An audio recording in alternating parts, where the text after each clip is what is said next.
দেশ এবং দেশের মানুষের কথা চিন্তা করে নিজের জীবনকে উৎসর্গ করে গেলেন অকুতোভয় পাইলট আসিম জাওয়াদ। সত্যি তিনি তার মা বাবা এবং তার সন্তানদের কথাও চিন্তা করেননি, তিনি চিন্তা করেছেন দেশের মানুষের কথা এবং দেশের কথা। কারণ প্লেন যে অবস্থাতে আকাশে ওড়ার পর আগুন লেগে গিয়েছিল, সেই অবস্থাতে কিন্তু তিনি যে কোনো অবস্থাতে লাফ দিয়ে বেরিয়ে আসতে পারতেন, কিন্তু তারা নিরাপদ স্থান খুঁজতে খুঁজতে দেরি করে ফেলেন। কারণ তারা যখন লাফ দিয়ে বেরিয়ে আসবেন তখন কিন্তু বিমানটা যে কোনো জায়গায় পড়তে পারতো, কারোর ঘরের উপর পড়তে পারতো বা কারোর মাথার উপরে পড়তে পারতো বা ওখানে তেল উত্তোলন কেন্দ্র ছিল সেখানে পড়তে পারতো, বিভিন্ন জায়গায় পড়তে পারতো এবং অনেক ক্ষতি হতে পারতো। কিন্তু তারা সেটা থেকে বাঁচার জন্যই অনেক দেরি করেছেন এবং কর্ণফুলী নদী পর্যন্ত পৌঁছাতে চেষ্টা করেছেন। তারপরেই ঘটে গিয়েছে বিপত্তি। দুইজন পাইলটই যখন নদীর উপরে লাফ দেন তখনই একজনের প্যারাশুট খুলতে একটু দেরি হয়ে যায় এবং অপরজনের প্যারাশুট ঠিকঠাক মতো খুললেও আসিম জাওয়াদের প্যারাশুট খুলতে একটু দেরি হয় এবং পরবর্তীতে এলাকাবাসী তো উদ্ধার করে যখন হসপিটালে নিয়ে যায় তখন ডক্টররা তো তাকে মৃত ঘোষণা করে। আপনারা তো বুঝতেই পারছেন কিভাবে এই বীর সৈনিক দেশ এবং দেশের মানুষের জন্য নিজের জীবনকে উৎসর্গ করে ফেললেন। শেষ পর্যন্ত তাকে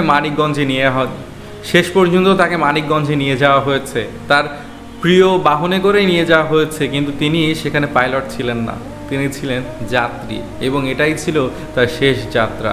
মানিকগঞ্জের মানুষ প্রচুর পরিমাণে ভিড় জমিয়েছে তাকে একটাবার দেখার জন্য, সবাই তার প্রতি শ্রদ্ধা জ্ঞাপন করেছে। সত্যি আমরা পুরো দেশবাসী তাদের কাছে কৃতজ্ঞ থাকবো। আসলে আপনাদের কাছে মনে হচ্ছে তাদের জিনিসটা সহজ ছিল, কিন্তু আসলে সহজ ছিল না।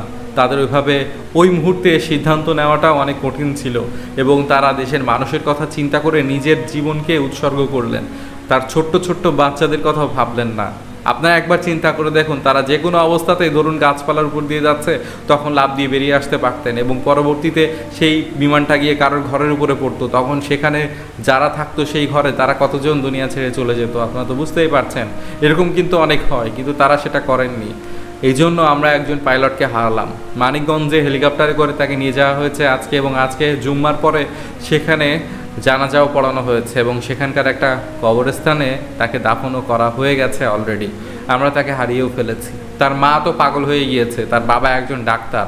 মা বারবার চিৎকার করে কেঁদে কেঁদে বলছে, যেখানে সন্তান আমার কবরে মাটি দিবে সেখানে আমাদেরকে সন্তানের কবরে মাটি দিতে হচ্ছে। একজন মার কাছে, একজন বাবার কাছে এর থেকে কষ্টের আর কি হতে পারে। সত্যি তার সন্তানদের এখন কি অবস্থা আপনারা তো বুঝতেই পারছেন। তার স্ত্রী স্বামীকে হারিয়েছে, তার সন্তানরা বাবাকে হারিয়েছে। এরকমটা কিন্তু অন্য মানুষদের সাথেও হতে পারত যদি তারা এরকম সাহসিকতার পরিচয় না দিত। সত্যি তার প্রতি বাংলাদেশ সারা জীবন কৃতজ্ঞ থাকবে, বাংলাদেশের মানুষ সারা জীবন কৃতজ্ঞ থাকবে এবং সবাই শ্রদ্ধার ভরে তাদেরকে স্মরণ করবে, শ্রদ্ধা নিয়ে তাদের কথা ভাববে।